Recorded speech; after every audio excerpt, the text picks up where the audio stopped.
شوفوا بنات، راح يجون ناس يخطبوكم وانتم ما تعرفون تحجون. اريد كان ظلن ساكتات لحد تحكي لحد ما يطلعون. ماما التوني يصير لازم يعرفون احنا ما نعرف نحكي. لا يصير عيني، انت بس سكتين على مود تتزوجن، لان كل ما يجي احد يخطبكم ويشوفكم تمتمتون ويطفر بعد ما يرجع.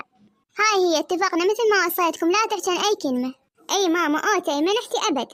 اي عافية بنات. يا اهلا وسهلا، نورتينا. تسلمين حبيبتي. والله بنات كلش حلوات، وأنا أريد أزوج ولدي ثلاثتهم بنفس اليوم وأريد أخطبهن. إي إن شاء الله خير. شنو هاي إيش تسوين؟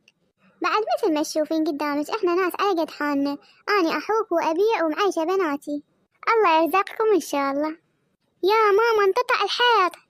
أقول لك شنو تقول بنتك؟ تقول يا ماما انقطع الخيط.